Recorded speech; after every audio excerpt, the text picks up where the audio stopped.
Trigger warning. This episode includes discussions of trauma, alcohol and substance abuse, addiction, and suicide. Listener discretion is advised. The first thing I wanted to talk about is his resilience. He said there is a difference between resilience and perseverance. Perseverance. Yeah. Perseverance and resilience is more about survival, and Perseverance. It's a hard one. it's more about actions and, the decisions that you make.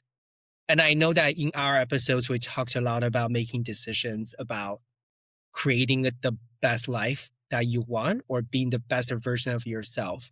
Do you agree with his connotation on those two words? And what did you think about the episode overall? The episode overall was so sad. My husband and I were watching it in the car and we were both like teary-eyed, especially at the end.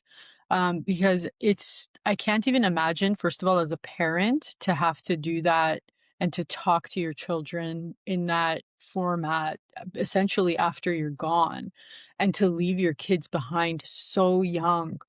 At least he got the chance to do that, because most people, I read a stat once that like 99.9% of people don't know when it's their last breath. And basically you don't, because even if you're terminally ill, you think you don't know when that last breath is going to be. You don't realize it. But the fact that he got to do that was so wonderful, but just heartbreakingly sad. Like you, I saw many of the seasons of Grey's Anatomy. I wasn't growing up at that time. I was already grown up. I was actually, the last season I watched was when I was pregnant with my son. It was in like 2016. And then after that, I've been busy for 10 years. But his demeanor and his strength and the power and the optimal health that he looked like he was in, and we can only imagine, from the outside, and assume what a beautiful life he must have, and he must have a lot of friends and fun and money and just like ease to travel, and has this cool job that he loves. And then for him to be, diagnosed with something so difficult, it brings up that thought of, resilience and perseverance. Resilience, and I think him and Brad, the interviewer, got it mostly essentially right. All words have, different meanings to people. It's like love. Like, what does that mean to you? What does resilience mean to you? But resilience in the most objective sense essentially implies your ability to stay true to your sense of integrity no matter what's going on in the world. And I think that's very important, because it's so easy to just lose yourself or let the impacts of the outside world shape and form who you're going to show up as in any given moment, or in a difficult situation like being diagnosed with something so painful and life altering. Resilience is hopefully a cornerstone of anybody who's working on being more grounded and more humble. It's a cornerstone of their existence. And when you have that and you've practiced it in the easy times or in the mediumly difficult times, then by the time you're at something so hard, it's very easy to implement. Perseverance is almost like, that's kind of what he went through in his last year of his life was, okay, you're terminally ill, you're diagnosed, and you are going to die. They don't know when, but it gets worse, it gets progressively worse, and it picks up momentum with time.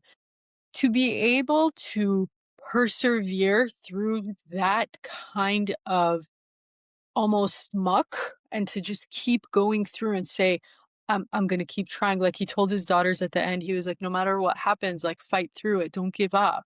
Just if you believe in something, keep at it. That's so important. That's where that perseverance comes in, because whether you're diagnosed with something so difficult, whether you're starting a business, whether you just became a parent, whether you just found out your child has some kind of difficult illness or disorder, to be able to say, I will be resilient and I will persevere, gives you a framework and an infrastructure off which to work that you can take with you every moment of every day and keep adapting and adjusting as necessary.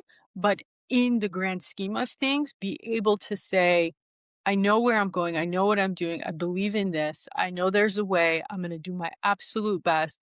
and then see what happens. And with each incoming input, I will adjust and shift as necessary. We talked about this a little bit before we jump onto the recording.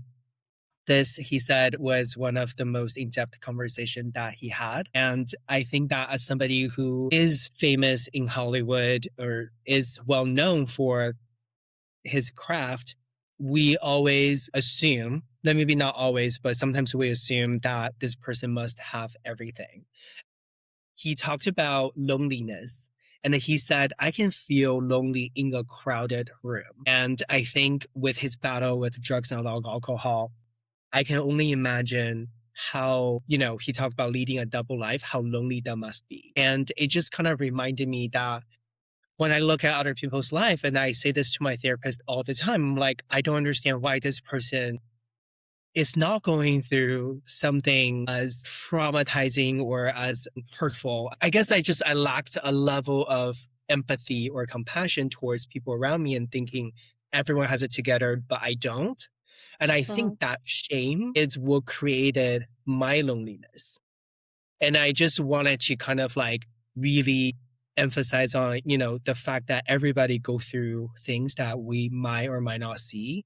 And for somebody who we consider is very successful, are still regressing his life, and there's still a lot of trauma that he went through as a kid and as a grown up. Yeah. Before I became a practitioner, I used to think thoughts like that too, of everybody seems to have it together. Most people seem to know what they're doing, especially when you look at, whether it's famous people or higher up people. And there's so much of getting to know a person that you can't comprehend until you sit with them and you really get to know their deep inner self.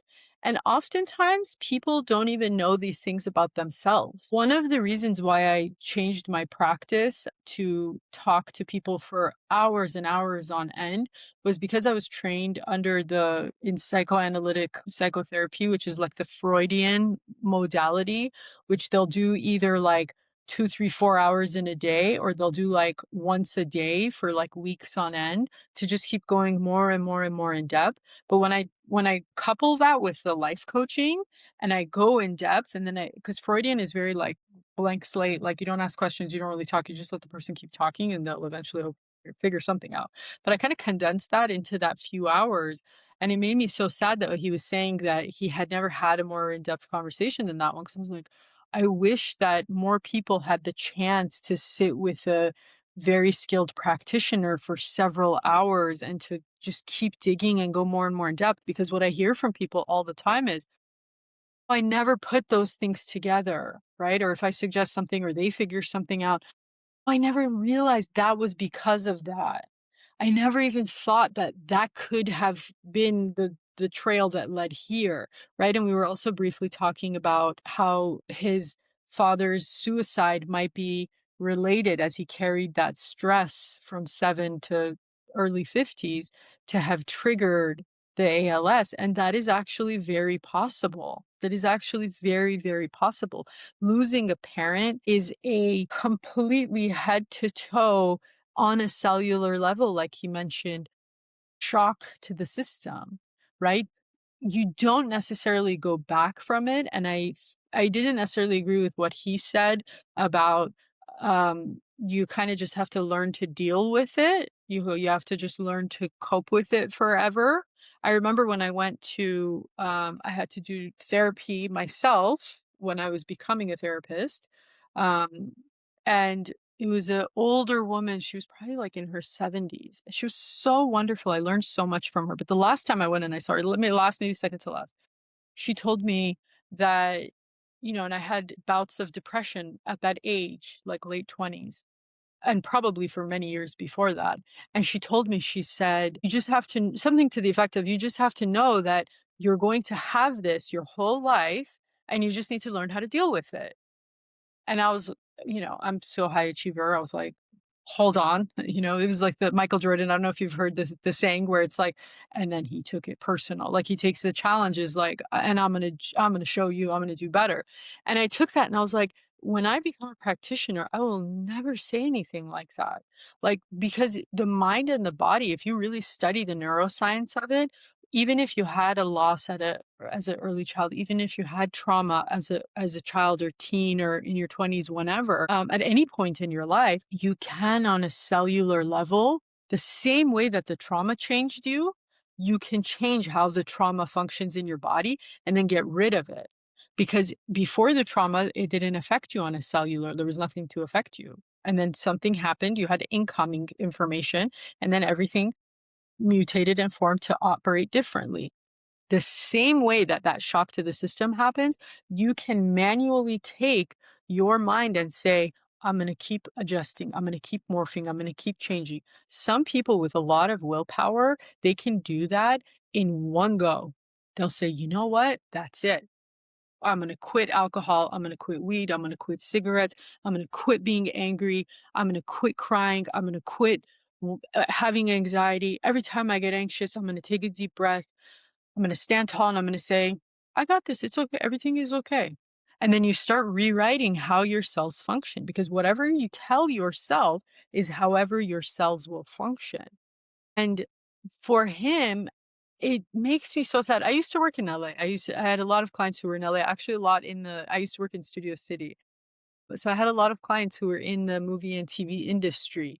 But it makes me so sad that somebody with that much wealth and power didn't have access to somebody who does the type of practice that I do, and that he went down that path. I was thinking when he was saying he went to rehab, I'm like, my gosh, I wish I could access more rehabs and sit and talk with people for hours and hours and just pull that out of them. Because I can't tell you how many thousands of people I've seen that after one conversation, hardcore heavy addicts, they quit after one conversation, because I can get into that, not to talk about my work for this particular piece of about this gentleman's life, but there's so much that if you can, my point is that if you can find the tools and if you are open and know that there is a way and you are not hopeless, you will find the way. You will be able to persevere and to form a new sense of resilience, even if you never had it before. Anything is possible. I do agree with anything is possible, but I also would say his upbringing probably, and I don't know if he had a therapist or not, or, went through different type of healing, but just from the episode, what I think I heard him saying is pretty much like, just be happy, hold it in, even though when he wanted to explode. And I think he addressed this when his father passed away. I think when a person growing up being told being strong is the way to go and don't talk about your feelings, that will create a barrier to seek for help later on in life. And I personally went through depression, and I completely understand the fear of asking for help, even just going to a professional, especially like growing up with an Asian background. Think seeking a therapist was something that people don't really openly talk about, and almost like if you go to see a therapist, you must be mentally ill. So Yeah, there's no gray like area. It's something is either wrong with you.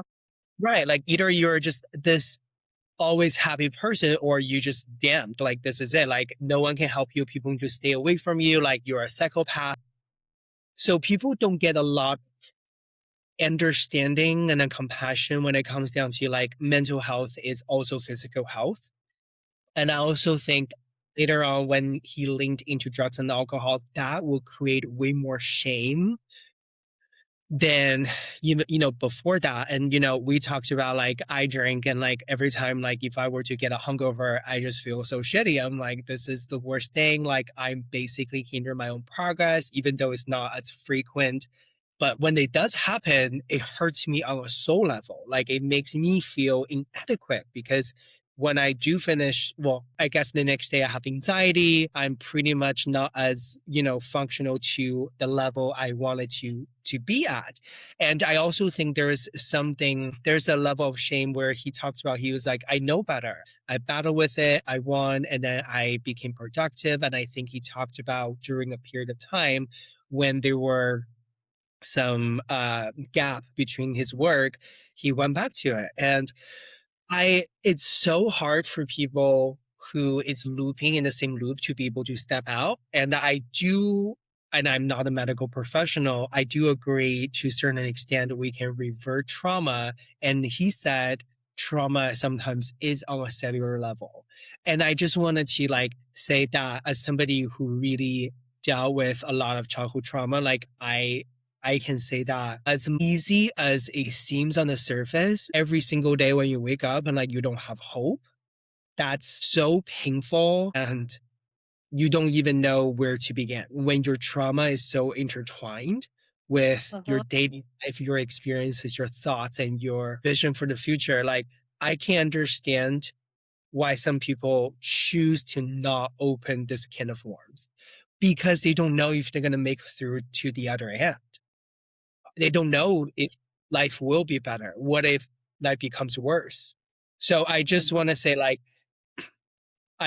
I think that when people say something like, well, you have all those money, you have all those resources, why not be better? I don't think it has anything to do with the external. I think it's everything to do with internal. And I will end with him saying, you know, when this disease came, it took away everything he had but himself. And that's when he developed the self-compassionate and he started to feel it. Yeah, it took away everything but his spirit or something, he said. You know, the same way that you can think about how common knowledge it is of where do you buy alcohol? You go to a grocery store, you go to a liquor store, you go to a gas station. Everybody knows after age 7 or 8 probably, where do you buy alcohol? It is common knowledge. There's a lot of things like that in life that are common knowledge. If we can, you and I, and as many practitioners as possible, and as many people who are working on being their best self as possible, if we can spread the word to everyone, everywhere, anywhere that you can reach, that there is hope, there is another side, that people have gone through the most unimaginable, atrocious, horrible things that human beings or any living, breathing thing should ever go through, which they don't, right? It's usually only humans that go through such horrible things and higher level primates because of the, you know, whether it's fighting within the species and things like that. But if we can spread the word that there is hope, that change is possible, that there is a consistent way, that there is something that you can do, and you are almost guaranteed that you will feel better and that your life will be completely different, we will hopefully erase that feeling of wallow and I don't know about self-pity, that doesn't happen for everybody, but like wallowing and feeling bad and shame and that anchor that keeps pulling people down and keeping them in place. There is hope. There is always hope, no matter what. After 15 years of doing this work, I have heard it all. I have seen everything and anything beyond most people's imagination. Things that you wouldn't even see in movies, they're so horrible, that happen to people. And if those people can feel better and say, you know what, today's a new day. You know what, I'm going to do better because I know better. And you know what, I'm not going to let this affect me on a cellular level. It's not about just being strong and holding in your feelings, but quite the contrary. It's about releasing those thoughts and feelings and letting the trauma be the cage within which you live. Because if you allow that cage, and you're the only one that can keep that cage locked. You're the only one. Even if you live with somebody who is so awful, who's so difficult, who makes you feel like you're on edge all the time, you still control you. You still have the power to let go and erase that cage and say, no more. I'm going to one step at a time. And it usually starts with letting the tension in your body go everywhere. Some people will feel it shoulders, lower back, abdomen, they get headaches. It depends. When you can say, I know where I'm holding this in my body. And that's probably just one part of it. That's probably just like a central location where it's like reverberating elsewhere. But if you can say, you know what? I'm going to breathe into it. I'm going to let it go. I'm going to stand tall. I'm going to stretch, drink lots of water, right? Why? Because stretching opens up the cells, it creates a lot of movement and it activates things, right? So if you massage one part of your body, what's happening? You're getting blood flow there and the cells are almost like you're waking them up. That's the same thing with stretching. And then when you drink lots of water, the toxins that you've created within your own body because of the trauma, because of the adrenaline rushes that happen every time with anxiety or stress or panic and things like that, those go and they live inside your cells. But when your cells see, we're going to function normally, we're going to function in the most healthy way. I will send you, no paid promotion, I always say, but I'm going to send you, and you can put it up on the screen or put the link on Amazon for this superfood supplement. It's like a food supplement, right? And this guy, Dr. Schultz, my husband used to work for his company many years ago, very highly sourced, very well sourced ingredients. And his whole thing was in his late teens, he was diagnosed with some kind of terminal illness. And they basically, like, sign off. His parents signed off, took him home. They're like, we can't do anything for you. Go home, basically hospice care till you die. And this young man was like, I'm not going to die. I'm going to figure out how to live, and I'm going to live long, and I'm going to live happy, and I'm going to be healthy. And if you see his videos, he's like this super energetic guy. And he came up over the years, and I think he became an Eastern medicine doctor, which is very popular here in Arizona and in Asia, right? And in the Middle East and things like that, where it's like more holistic practice. But he came up with this formulation of superfood tablets. It's a lot. I think it's like 15 tablets per serving, right? You could take as many as you want, 15 or less. But his whole idea is if you can put into your body what you need to be healthy, your body will function well. If you eat right, and it's all greens. If you read the ingredients, it's like stuff like we should be eating, but nobody does. Like I don't eat kale and whatever healthy stuff you're supposed to. I eat pretty healthy, but not that much green stuff. But if you eat right, if you stretch, if you don't take in stressors, and you say, you know what, there are people, that book by Viktor Frankl, Man's Search for Meaning, there are people who survived and they came out and they had peace and they had happiness and they lived full lives and they went on to have children. And they went on to make meaning for themselves and to write books and to pass on their wisdom. And they still had just even the thought of suicide, his father's suicide at such a young age, right? He was like 50 something, he said his dad was, when he killed himself in the bathroom, probably in the house. How awful for whoever found him, right? I can't even imagine. But there's so much to life that everything is temporary. Nothing in life, not even feelings, is permanent. Not even your memory is permanent.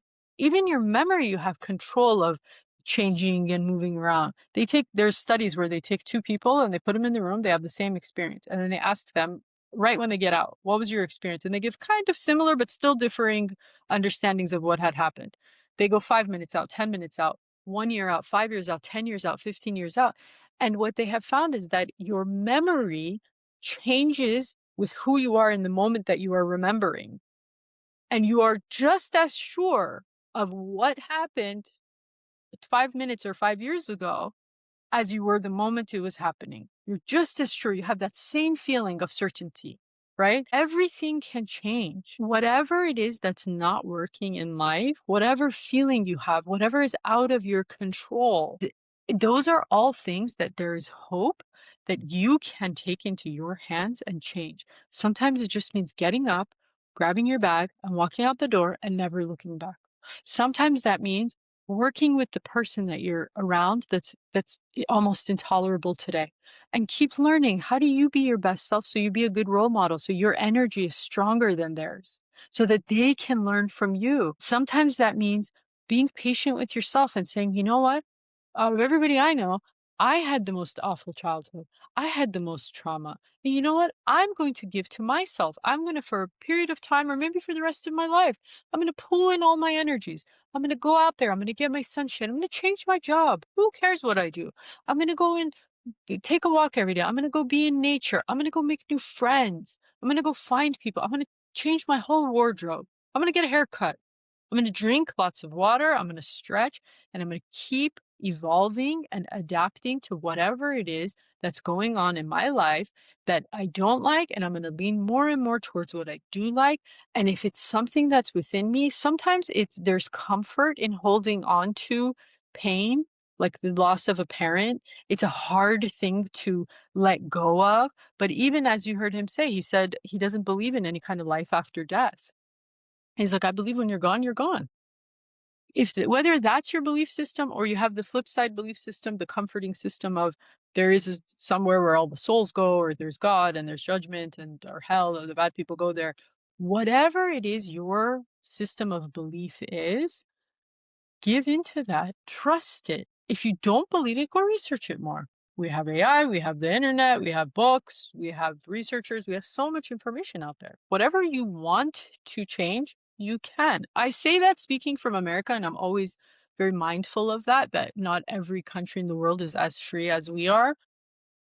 Maybe you go and within the confines of how you are living, maybe you go and you adapt to whatever the best case scenario is there. For every person, it's different, but for every person in every single situation, there is a way out. In the grand scheme of things, there is always, always, always hope. If there wasn't, I wouldn't do the work I do. I see change in almost 100% of the clients I've ever seen. And I've seen everything. There's nothing. Sometimes people ask me, like, Michelle, have you ever gotten stumped? Or like, is there ever anything like people have brought? I'm like, no. The hardest ones, right? So even we think people who have money or who have status and power, sometimes the actual hardest things for me is not hard, but I kind of don't really have an answer, is when people will come to me and they're completely financially like more money than anybody we all know combined, right? Multiple millions or billions of dollars. They're in perfectly good health, relatively young, still have decades to live, have everything, house, car, life, everything. There's nothing to complain about. They didn't even have a bad childhood. Just normal, average childhood. Nothing really to report. And they're unhappy.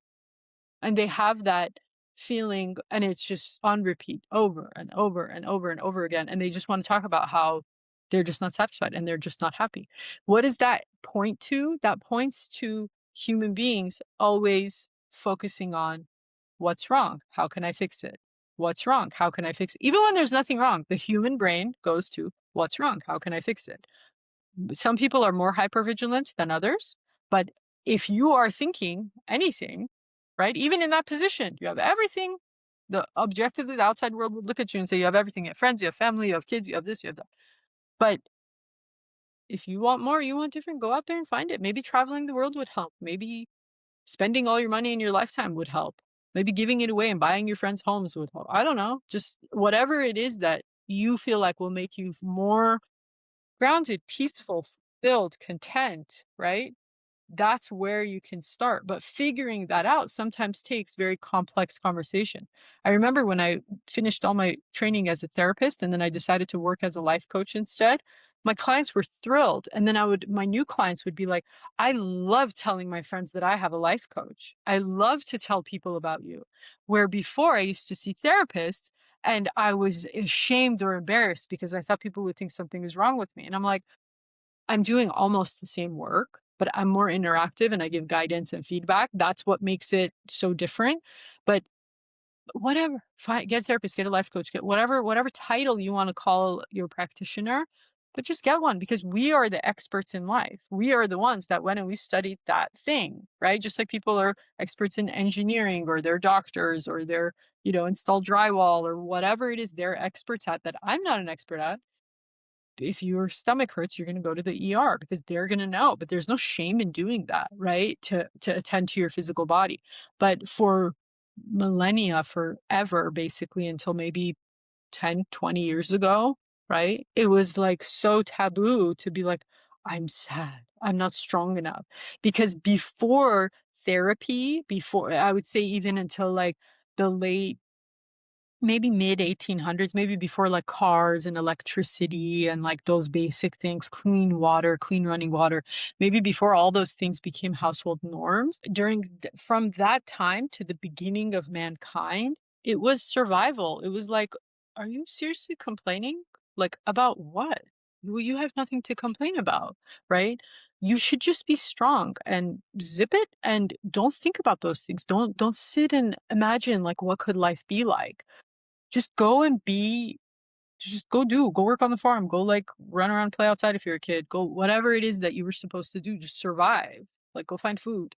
But now we're so civilized and we can attend to these feelings, and we have hundreds of thousands of years of trauma and generational pain that is on a cellular level, whether you have it in your childhood or not. That's why I always take such thorough histories of people, because you don't even know where this pain and trauma comes from or where the resilience comes from. Like Americans in America that have been here hundreds of years. Like, did you see American Primeval, also on Netflix? No, I didn't. You have to watch it. Everybody was watching this. You have to watch American Primeval. Want us to understand resilience and perseverance? Watch that show. These people, my God, like I imagine putting myself in that position. I'm like, I wouldn't last a week. Like they're in the mud, like there's no bathrooms, there's no I don't even go camping. I'm like, I'm good. Like we've come too far. Like I'm not going backwards.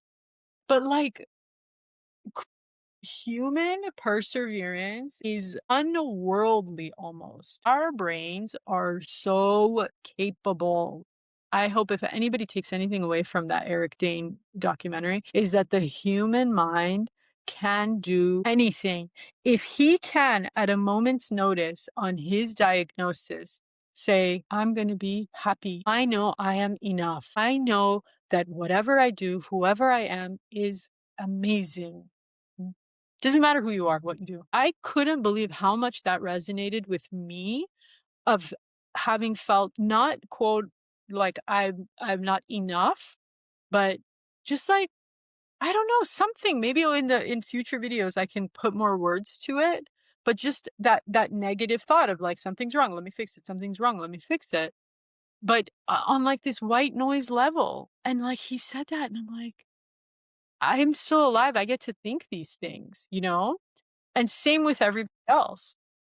I think it's a reminder. I think we're all just always in so many different situations and circumstances. And sometimes, like, if you don't have like a grounded sense of self, you do get, absorbed into whatever that's happening.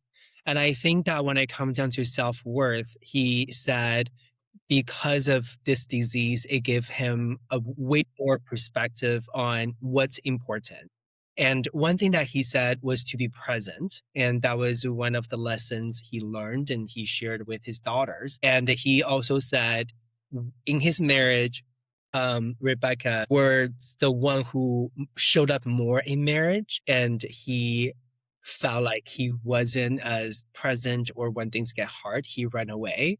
As a marriage counselor, I'm sure you see this often. And I think I shared with you prior to us jumping on the call, is like, that is actually one of my biggest fear. If when things do get hard, can I guarantee that I have the bandwidth to handle whatever that's happening, and not, either like it can be two different checkout, right? It can be physically, I'm done, see ya. But there's also a version where you're emotionally checked out. You're just like, okay, I'm just going through the motion. So if, say, he were to be sitting in your office today, like, what would you say? How would you help him to be more present in marriage and in life? His situation is very specific, which is not uncommon, but I want to point out the specifics of it, in that he still very much loves Rebecca. Or at that time when they were separated or separating, he very much loved her. And they had children together, which was another very specific big deal. And it sounds like she is an angel. She sounds like a very sweet woman that he still loves, he's still best friends with. If you break up with somebody who's super difficult, you're not going to be best friends with them. You're not going to like still be talking to them and like say, oh, I've never loved anybody as much as I love them. Like you will find somebody you will love more. How to help somebody like that be more present? It's all of that root stuff. It's uncovering it and releasing all that tension physically and mentally, of just trying to hold on the pain, because maybe for comfort, maybe that's all he knows, maybe he thinks it's permanent, maybe he thinks there's no way to get rid of it. Figuring that out is a big bulk of understanding then how I can help him transform. But in the release of that underlying root pain, that's when you become present. Because what does it mean if you're not present? That means you're not here. You're either in the past or you're in the future, right? And when people are not present, they are constantly thinking. They're just thinking about things. Why did I do that? Why should I do? I should do this, but what if I do that? And what's going to happen there? And but they did this to me, and I got to do this back. And if I'm vulnerable, and they're going to hurt me, or I don't want to let go of this, and on and on and on. Right? I've got to prove a point. Usually, for a lot of couples, if it's just the if they place the pain squarely in the relationship, then their thought is that they've hurt me. I need to protect myself and or I need to be right. Once you can dismantle and shake out, that's why whenever couples, like an individual calls me and tells me they have couples problems, I always recommend they come together because it's always two people are going to have a completely different experience of what they had in like whatever they saw in that one moment. They're going to have a different memory of that experience. So I always try to get both versions and then help each other see the other side. And even if somebody like his wife was not present, it would be so important for him to unload and then release, have that sense of peace of mind, figure out how do you even get a sense of peace of mind, right? There are times in almost everybody's life, there are some people who I've talked to who are past 18 or 20 years old as an adult that they don't even know what peace feels like. They've never experienced it before. Literally at no point in their life had peace that they can draw upon and say, let me manually become peaceful because I know what that feels like and my brain is very powerful. If you don't know, go practice yoga, go do stretching and breathing, go talk to a practitioner, go figure out, go read books about it. So many good books on these subjects. If you figure out how to become peaceful, then you can use the power of your mind to create a sense of peace. Being present in and of itself, it's a constant practice. It's a daily practice. It's not even daily. It's like moment by moment. It's every single little moment. Am I being present? Am I being seen as who I want to be seen? Am I being the me that I want to be for myself? Am I being the me that I want to remember later? You're still thinking, right? It's actually very hard to just turn off your thinking all day long, right? You're still thinking, but if you can transform it to thinking positively, thinking hopeful, thinking in a dynamic change oriented way, and or being accepting and focusing on bringing peace to your mind and to your body, then what happens? Then all of a sudden, it's actually really interesting when I sit with people who come in very stressed out versus by the time they're leaving that same session, you can see their whole facial expression. They almost look different. The way they hold their muscles together, the way they move and their body language, everything changes when you become peaceful. And the positive reinforcement that you get from being peaceful and happy keeps you on that same path. That's why once people achieve that sense of groundedness, almost never go back. Why would you go back? Because now you know what it's like and you know how to do it. Even if you experience trauma or pain or you're with somebody who's very difficult. I don't know if that's true. Earlier we talked about you physically sometimes wired to be conditioned in a certain way. And I think that when a person go into a therapist session, it is a relief and then it's a release. But I don't know if a person who experienced a sense of relief or peace once or twice is able to, on their own, maintain the state of being because they're so used to feeling the stress, the nervousness. And I would challenge that I would say this is a muscle that you can keep practicing, Uh-huh. but I would say people sometimes don't make the connection like this can be their future reality until their body feels safe enough to stay here. Yes. That's so interesting because people call me all the time. They're like, Michelle, I read all your great reviews online and it says you change people's lives in one conversation. And I don't really believe that. I need months of therapy.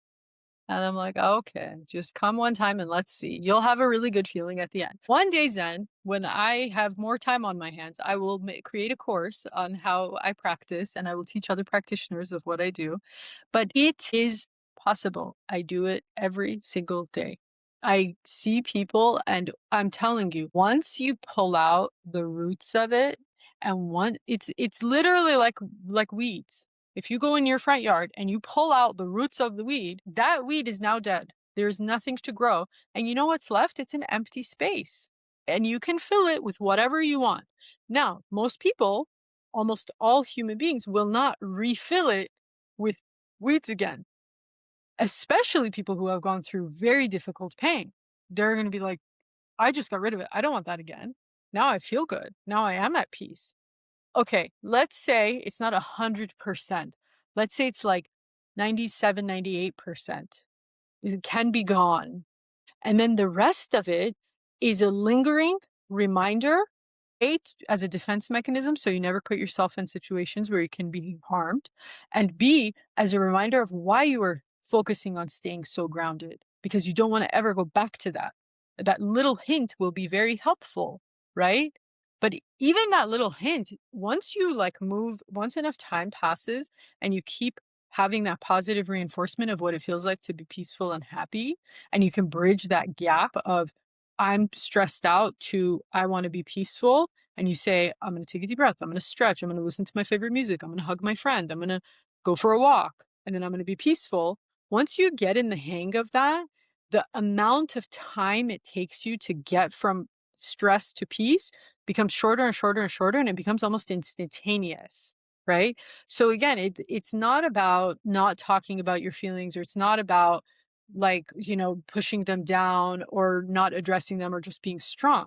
It's about releasing them. It's about pulling the weed out and then spending your time refilling that empty gap with positivity, with strength, with peace, with fulfillment, with things that make you happy, things that excite you. Like he said in his talk, he said, find something you fall in love with. Find something that excites you, keeps you going through the day, keeps you going even in dark times, right? Hopefully you don't have many more dark times once you pull those weeds out and you have more power and control over your mind, right? Because 0 to mid-20s, we don't really have as much control over our minds as we do from mid-20s to the rest of our life, because there's so much growth and so much incoming information happening. But I'll tell you, I've talked to people who are CEOs of public companies. I've talked to people who are married to very wealthy people. I've talked to people who are, just super grounded, philanthropic, constantly traveling the world. Not everybody's necessarily gone through something that objectively we think of as traumatizing or bad or negative, but people have their shames. They're self-conscious. Maybe they were shy when they were born and they kind of never got out of that. Nobody really held their hand and helped them grow out of it. So now they consider themselves introvert. They love people and they love friends, but they kind of get drained and they don't know what to do, or they get socially anxious as adults and they use alcohol or drugs to feel less anxious, and they use that as an excuse or a crutch. You can live a super healthy, super normal life without any external, non-nutritive, addictive substances and be perfectly happy and fulfilled. Did you know most people in the world don't drink at all? The vast majority of people don't drink. But look how popularized it is in society. And people think, oh yeah, that's everybody does it, right? Everybody does it. I'm going to do it. It's not a big deal. But there is not even a small amount of alcohol or drugs that's good for you. Research it. Go ask ChatGPT. There's not even a small amount that's good for you. It is a toxin. It is the most toxic substance human beings consume, right? Right. So anyway, thoughts? One time I was talking to this friend, and I guess we were dating at a time. And I just remember saying to this person, I was like, whenever I go out with my friends, I felt this need to drink with them, because it's almost like everyone is drinking. And if I'm not, then I stand out, and people are going to be like, why don't you drink? And there are people who ask you the questions like that, and you're just like, yeah. Oh, I get that all the time too. with something, and then I remember this person said to me, no one's thinking that. You're thinking that. People probably don't even give a shit. But you feel so being judged by yourself and by your past that you felt the need to kind of integrate into this whether good behavior or bad behavior, you just integrate into this like habit that you think that everyone's going to notice. But like, no offense, like no one noticed like that you weren't. Even if they do, what difference does it make? Well, I think that comes down to the self-worth and am I enough? Like, do I need my friends to like me? And I do think there's like a deeper issue that I used to have. I think nowadays I'm just like, okay, well, I just, haven't had it for so long. Let me remind myself how horrible the next day will be. Now, I do want to bring up this concept. Well, not concept. I do want to bring up forgiveness. And I think that a lot of us stuck in one place or something that happened to us, we continuously to repeat what happened. Partially I think it's because for me, I need to make sense of it. I always say, like, no matter what happened in my life, I hope that it did happen for a reason. And somebody told me that it's not a thing that happened had meaning. It's what you learn from it, or like you give meaning to it. I really hope that there's like a bigger, like the universe, it's giving me these lessons for me to enhance my soul. But at the same time, I do also feel I did not forgive certain individuals in my life. So that created this painful loop every time when I think of something, because my lack of forgiveness to this day, I'm not gonna lie, there are people who I'm like, please fuck off. I still loop in certain loops, right? And I wanted to talk about when he was leaving his final words to his daughter, and he said, I tried. I stumble sometimes, but I tried as a parent. And he also talked about his dad who struggled with life and how lonely his dad was. And obviously, in his dad's generation, therapy probably was not even a thing. And then he also talked about his mom who's, in denial of him getting ALS. And then he also said, my mom did the best that she can with the tools that she had. I just want to say, like, I used to be so hard on my parents because I felt abandoned by my parents, and I felt my entire life I had to build on my own. I had to grow up alone when I was like 8 years old.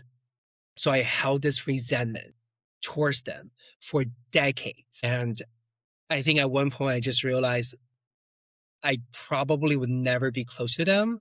And that all shifted to a year ago during Christmas. And we had this very in-depth conversation about my childhood, like how I perceived what happened versus what they thought happened, right? Which is insane how different the versions were. Mhm. I also think that in general, just forgive my parents a little bit more. If not, forgive them 100% completely, because they didn't know what they were doing and they had their own share of trauma. They did the best they could. And this is their first time on earth too, So I think that forgiving, if we were to have this conversation a year ago, I would be like, no fucking way. I'm going to hold this resentment until I die.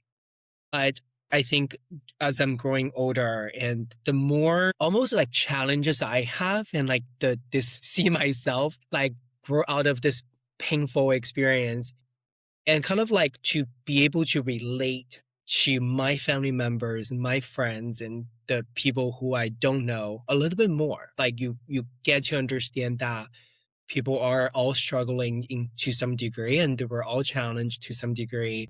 So just be more mindful and compassionate. Yes, because struggling is the human condition. Because our brains are wired out of anybody's control to focus on what's wrong, how do I fix it? What's wrong, how do I fix it? That is how the brain is wired. It's like saying when you push the gas pedal in the car, it will go, unless it's on park. And some people have that park function in their brain. So they're able to say, I don't want to keep thinking and being hypervigilant and putting myself down or worrying about the past. Forgiveness is for the forgiver. It's not even for the person you're forgiving. They may think they didn't even do anything wrong. Most of the time, everybody on the planet at any given time thinks that they are right. No matter what it is that they are doing, no matter what it is that they are doing, they think they're right. They think they deserve it. They should be doing it. This is okay. There's nothing wrong with it. as certainly as you think that most things you've done in your life are also right. They have that same sense of certainty. Resentment and holding grudges, having forgiveness, these are all man-made experiences. These are all things that are very culturally bound to a great extent. Not every culture has this. There are universals for sure about these feelings, but the levels, the reasons, and the extent and time frames that these things are held on to, very, very culturally driven, right? Culturally, religiously, there's people that, or even people who believe in science. There's so much about what life means to an individual that they then project out. When you realize that everyone is doing that at every moment of every day, then you take a step back and you're like, they could be going through something, they could not. What difference does it make? It will take me a lifetime to get to know myself. Because every moment of every day I'm changing, and so is everybody else. It will take you longer than a lifetime to get to know somebody else. To go back to what you were saying about relationships and showing up more and being present and all of that. People in romantic relationships are just as likely to hold grudges, be resentful as they are about their parents, maybe even more so, because that is a much longer term relationship is with your significant other than it is in your childhood with your parents for that first couple decades, if you're lucky to even get that. But that resentment only hurts you. It only hurts you. It never hurts the other person. They don't learn anything from your resentment. They don't learn anything if you hold a grudge against them. Nothing is going to change in their behavior. The only thing that happens is that their behavior that bothered you, that was not okay for you, it changes you on a cellular level. That's the only thing that happens.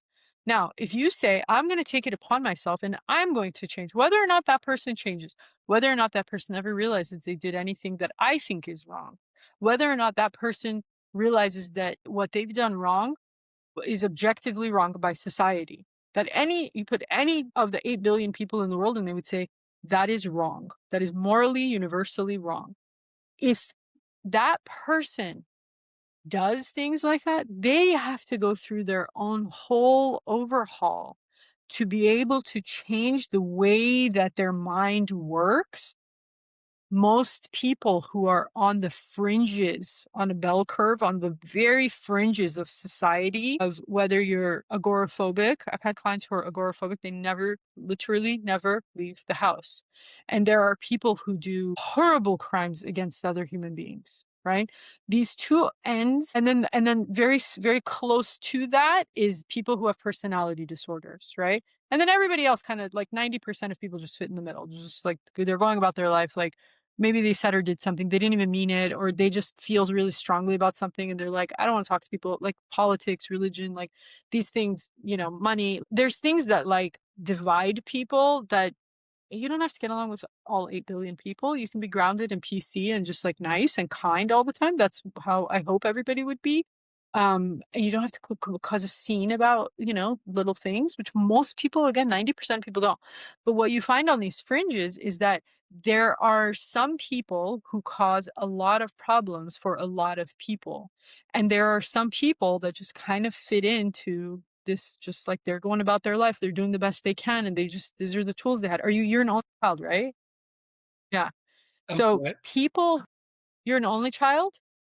I'm the only child. Yeah. So parents that only have one kid, they only got one chance. They only got one chance at how to be a parent. I have 2 kids, boy and girl. Not only are they different genders, every single thing about them almost is completely opposite. Completely opposite. What do we try to do as parents? Our number one goal is to make sure they stay alive longer than us, right? And to make sure that the second thing is make sure that they melt into society, because I don't want to keep my kids at my bosom forever, right? I need to help them to launch, and you need to start that from like age 2. You need to start helping them like go out into the world and be functional as an adult.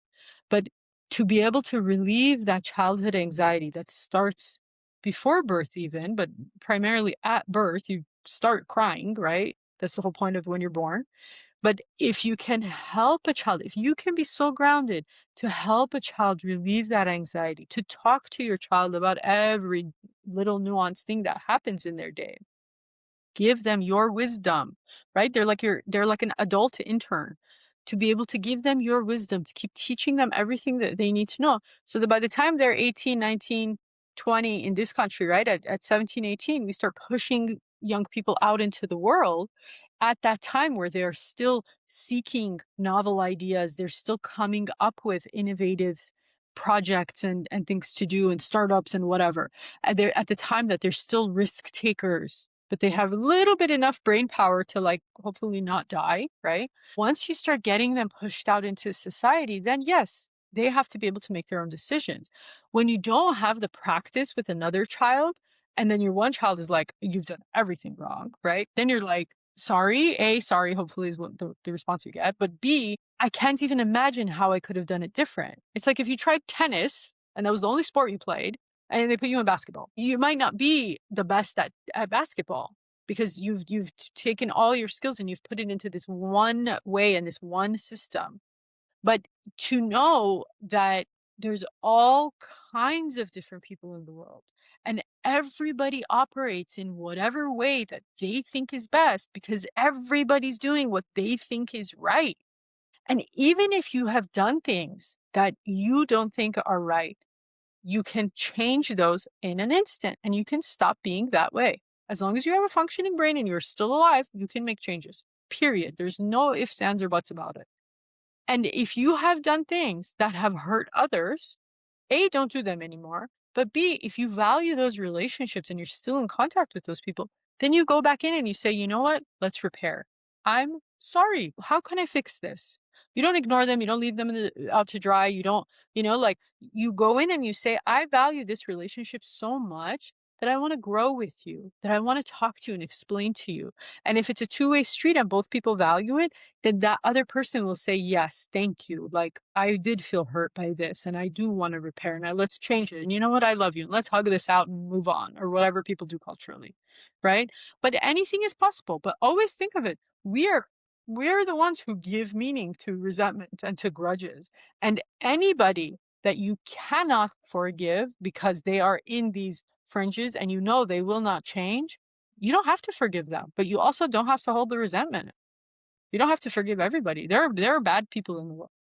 If people who are listening haven't heard that before, there are bad people in the world, and they will hurt you if they see you vulnerable. So stay away from them. Absolutely. Well, insightful as always. Thank you, Michelle, for joining us today, and I will see you next time. See you next time. Thank you so much for being here with me today on the Zhen podcast. If this episode resonated with you, make sure you're subscribed and leave a comment with your biggest takeaway. That's how we grow this community and get these conversations in front of more people who need them. And if somebody came to mind while you're listening, please do make sure to send this episode to them. You can also find me on TikTok, Instagram, YouTube, Apple Podcasts, and Spotify. All linked below. Until next time, stay sharp, stay intentional, and be good.